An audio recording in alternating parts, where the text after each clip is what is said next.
Salam sejahtera untuk kita semua. Perkenalkan, nama saya Immanuel Parasian Lumban Tobing dengan NIM 11S24035. Saya dari Prodi Informatika Angkatan 24 di Institut Teknologi Dala.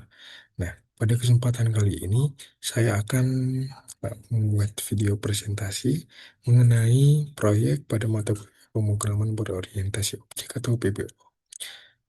Dengan proyek yang saya buat kali ini adalah sistem manajemen penitipan hewan dengan menggunakan Java Spring Boot.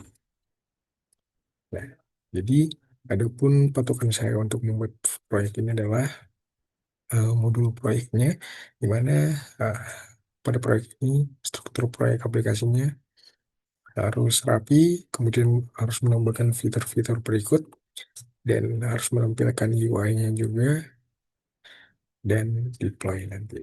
Dan juga harus mengikuti keterangan berupa entitas seperti berikut.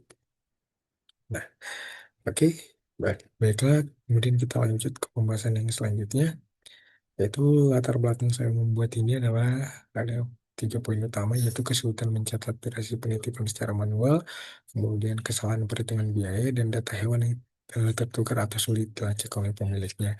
Jadi adapun solusi untuk mengatasi masalah ini adalah membuat sebuah sistem yang otomatis menangani pencatatan, perhitungan biaya, dan pelacakan status hewan secara real time.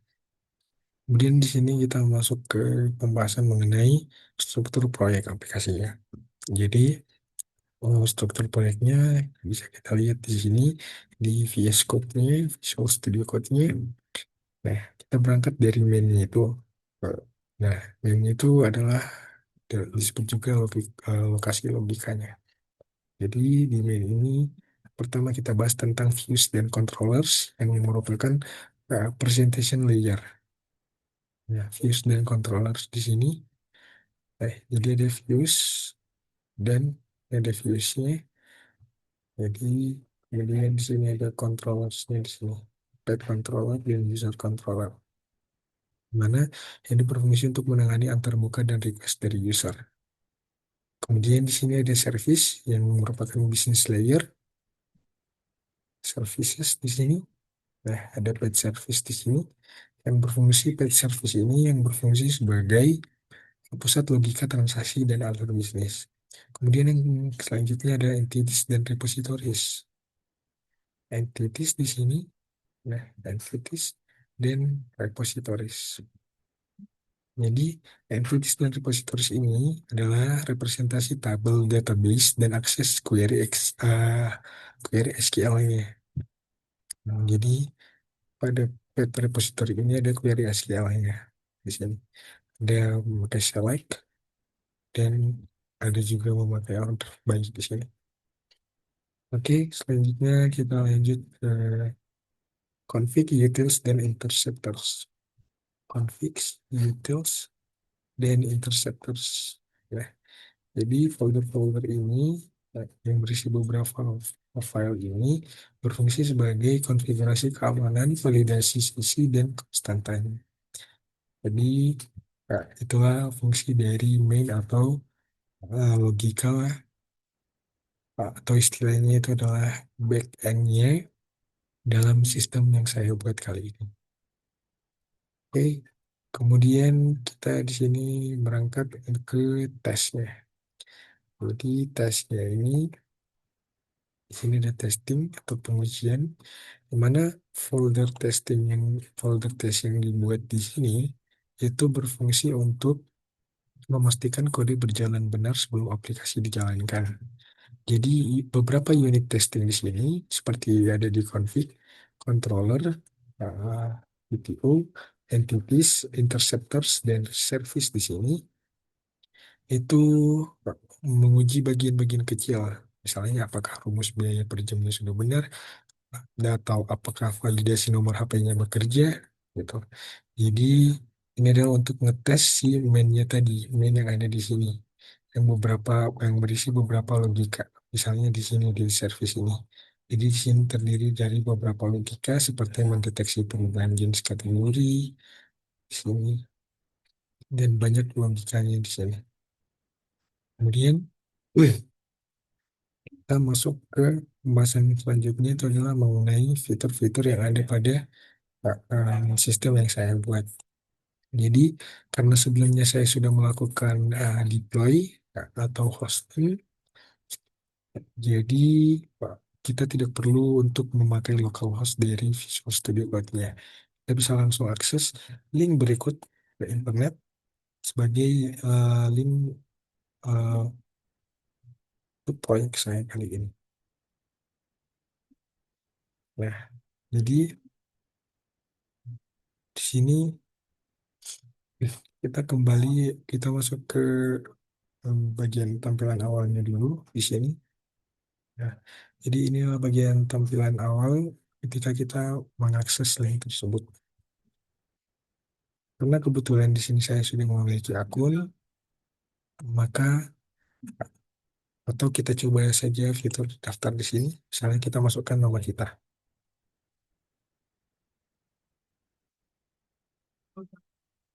Kemudian emailnya di sini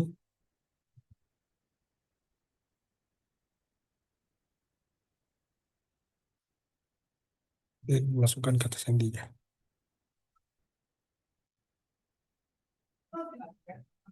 Dan kalau sudah berhasil, kita masukkan emailnya tadi yang baru didaftarkan dan masukkan eh, sandi kita.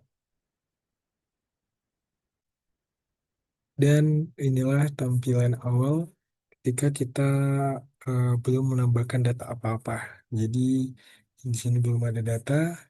Nah, oke.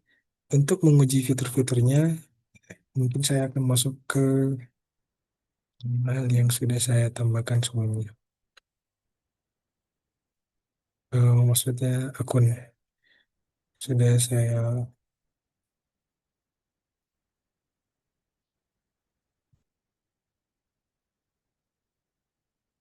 Nah, jadi di sini, nah, ini adalah beberapa data yang misalnya sudah saya input ya, sudah saya tambahkan.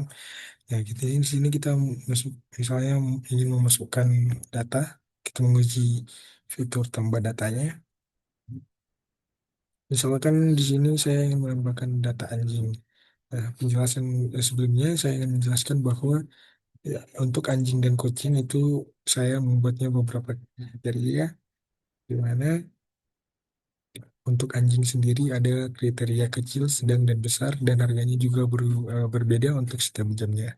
Jadi penitipan hewan ini konsepnya eh, hewan tersebut dititipkan hitungannya per jam gitu. Oke, misalnya di sini ada untuk burung dia tidak perlu memakai kriteria dan untuk hewan lainnya di sini kita sebagai user wajib memasukkan hewan lainnya gitu. Nah, misalnya spesifiknya misalnya kura-kura gitu.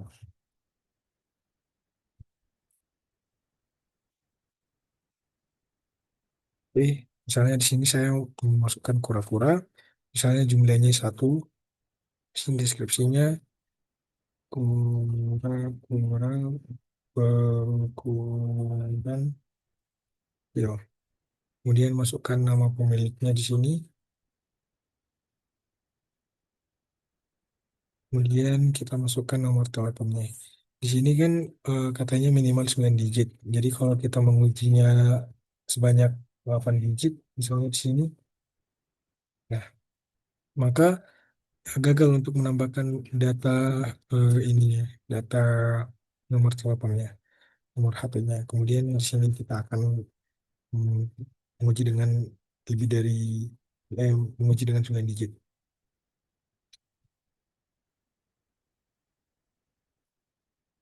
dan kita simpan datanya. Dan ya akan masuk datanya di sini yaitu sebagai hewan lainnya. Dan di sini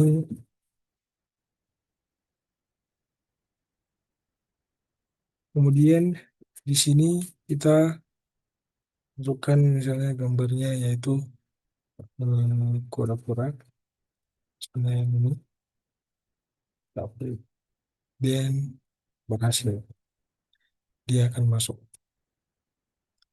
Kemudian di sini misalnya kita ingin menambah data Misalnya kelinci, misalnya kelinci deh. Ini jumlahnya satu, kalau namanya Fitri, yang pemiliknya Asmon, yang kita namakan nomor teleponnya. Ini akan masuk dia, kemudian kita ganti fotonya di sini.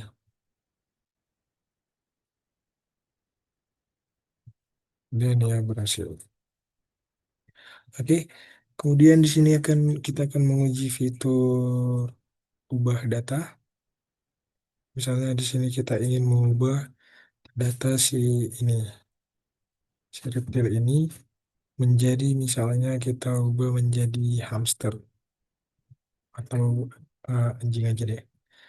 Nah, anjingnya kita buat kecil ukurannya, jadi jumlahnya satu dan deskripsinya di sini namanya saya namanya pemiliknya kita ganti dan nomor teleponnya kita ganti dan kita simpan perubahan dan ya di sini akan berubah dia dan fotonya juga harus kita ubah kita sesuaikan karena kita memakai yang ini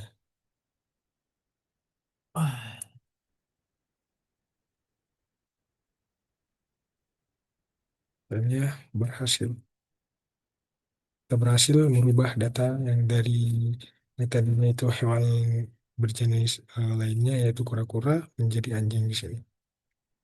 Kemudian di sini ada fitur ubah data gambarnya. Kemudian di sini kita misalnya ternyata kan ini ada hewan yang mirip nih, ada anjing. Gambarnya sama. Ternyata saya misalnya di sini studi kasusnya saya salah menaruh gambarnya. Misalnya saya ingin merubah jadi gambar yang ini. Upload dan ya akan berhasil. Dan di sini sudah berhasil sehingga untuk fitur ubah data gambar sudah berjalan dengan baik. Kemudian di sini kan fitur hapus data. Fitur hapus data di sini misalnya kita ingin menghapus data yang si misalnya di sini kita ingin menghapus yang ini yang double nih, ada kelinci kan. Jadi misalnya saya ingin menghapus yang ini. Jadi di sini ada fitur menghapus. Jadi untuk menghapus itu kita harus memverifikasi nomor HP pemiliknya dulu. Misalnya kan nomor HP pemiliknya ini nih. Jadi di sini saya membuat fiturnya itu seperti ini. Kalau misalnya typo entah satu angka saja kita hapus di sini, maka dia gagal menghapus karena nomor HP pemiliknya tidak cocok. Jadi nomor HP pemiliknya harus benar-benar cocok gitu. Baru sehingga datanya ini bisa kita hapus. Dan ya, datanya berhasil dihapus dan di sini kelinci yang tadi sudah tidak ada daftarnya di sini karena sudah kita hapus. Tuh.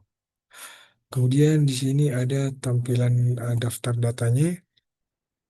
Jadi daftar datanya seperti ini. Jadi ada beberapa kolom jenisnya, kolom jenis, pemilik, status, biaya, dan aksi. Nah, kita misalnya ingin ubah status si anjing ini, misalnya tandai sudah diambil, maka akan berubah statusnya sini sudah diambil gitu. Dan untuk biayanya di sini dia akan berubah seiring berjalannya waktu di sini. Nah, di untuk fitur daftar hewannya sudah berjalan dengan baik. Kemudian untuk detailnya di sini, misalnya kita ingin detail dari anjing yang kedua ini. Hmm. Ya, jadi detailnya di sini. Nah, di sini saya membuat kode kandangnya. Ini adalah kode unik di mana fungsi dari kode ini untuk menghindari kesalahan dalam mengambil hewannya nanti. Misalnya kan kalau di sini saya ingin menambah datanya, Misalnya yang ini kita ambil contoh, misalnya anjing kecil kan, sama-sama anjing kecil dan satu ekor. Nah, anjing kecil satu ekor,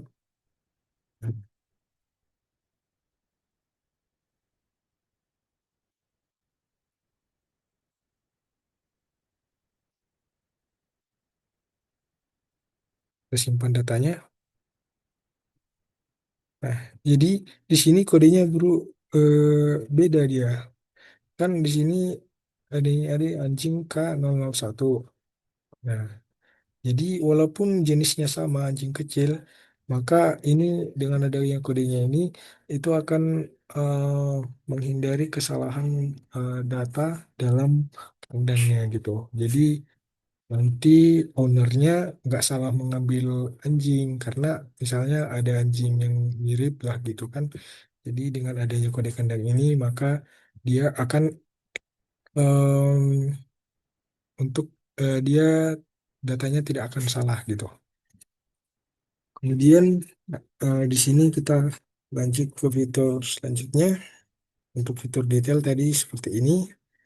Nah, jadi ada total biayanya, ada kriterianya. Tuh, untuk fitur yang lain misalnya ada burung di sini. Nah, burungnya berapa? Dua ekor. Di mana dua ekor ini terdiri harganya itu 1.400. 1.400 itu dapat dari dua ekor dikali 700 per jam karena untuk harganya bisa dilihat di sini tentang kami. Jadi untuk harga-harganya ada di sini. Jadi ada anjing kecil, anjing sedang, anjing besar berapa, ini harga per ekor dan per jamnya gitu. Jadi untuk burung tadi kan 700 per jam. Makanya di sini dia si burung itu dia 1.400 karena dua ekor, dua kali 700 1.400 kan. Nah, gitu. Kemudian di sini ada tampilan chart datanya. Jadi chartnya itu yang ini. Jadi ada statistiknya di sini jelas dia ada kucing itu jumlahnya berapa dari daftar hewan ini. Misalnya kita hapus kucing kan, misalnya kita hapus yang si kucing nih, kucing yang ini, maka chartnya itu akan berubah. Chartnya akan berubah, akan menghilangkan si kucingnya tadi. Jadi tidak ada lagi data kucing. Jadi untuk fitur chartnya ini sudah berjalan dengan baik ya di sini. Atau misalnya kita tambahkan lagi deh. Misalnya di sini saya ingin membuat hamster satu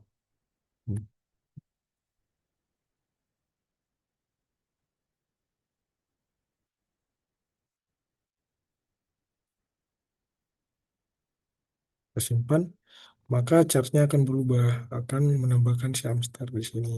Dan ada juga persentasenya, di mana kalau anjingnya 4, hamsternya 1, kelinci satu, burungnya satu, presentasinya sebagai berikut, gitu, porsi-porsinya. Nah, jadi untuk fitur tampilan cap data sudah berjalan dengan baik dan benar. Nah, jadi berdasarkan modulnya tadi, untuk sistem yang saya buat ini, fitur-fitur yang ditentukan di sini sudah saya buat dan sudah berjalan dengan baik karena kita lakukan juga tadi pengujian secara langsung. Baik itu tambah data, ubah data gambar, hapus data, daftar datanya, detail datanya, cap datanya, dan UI-nya juga di sini bisa kita lihat lumayan menarik untuk dilihat karena dia temanya soft-soft gitu. Jadi cocok untuk bertema penitipan hewan peliharaan, kurang lebih begitu. Jadi untuk kesimpulannya, eh, arsitektur proyek saya ini bersih, bisa dilihat tadi terstruktur dia, kemudian ya struktur foldernya terorganisir dengan baik, kemudian logika bisnisnya dapat, kemudian di sini keamanan validasinya mantap, dan di sini manajemen datanya lengkap. Kemudian skala dan privacy usernya di mana data setiap pengguna terisolasi sehingga hanya pemilik akun yang dapat mengakses dan mengelola penitipan mereka sendiri. Jadi misalnya beda akun nih, saya pindah ke akun yang lain kan, pindah ke akun yang lain misalnya di sini.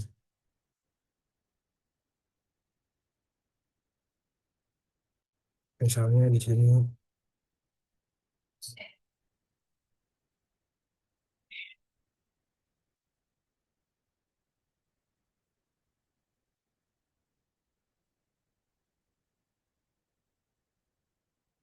saya daftar di sini.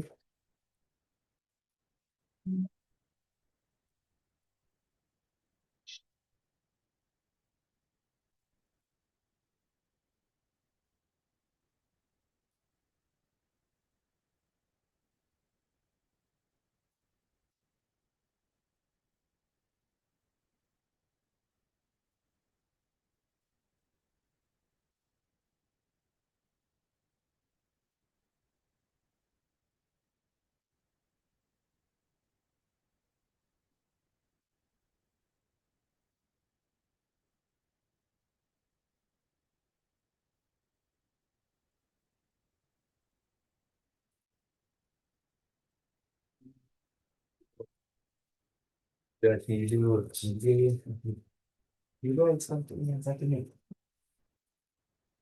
hari dia belajar, dia anjir, sebelum mau ke berapa Dan di sini buat hari ini misalnya. video pembokep, Nah, jadi setiap akun itu data-datanya tersimpan dan berbeda. Nah, itulah maksudnya tadi, di mana privasi usernya itu terjaga. Gitu. Jadi untuk di sini kita lihat untuk di desktopnya ini tidak ada apa-apa, tidak ada perubahan, sehingga kalau kita misalnya di sini view on GitHub untuk proyek yang saya buat ini, dia sudah checklist di sini sudah centang yang menandakan dia sukses, di mana tidak ada error dalam membuatkan proyek yang saya buat ini. Sehingga dapat disimpulkan bahwa proyek yang saya buat ini sudah baik, sudah berjalan dengan baik, dan mungkin itu yang bisa saya dapat jelaskan mengenai proyek saya ini. Semoga bermanfaat bagi yang menonton. Semoga lebih mengetahui mengenai masalah Java Spring Boot dalam mata kuliah pengembangan implementasi objek atau PDO dengan menggunakan bahasa pemrograman Java. Jadi sekian dan terima kasih. Saya Daniel Parsul Mentolin, izin pamit undur diri. Salam sejahtera untuk kita semua. Taras, taras, taras.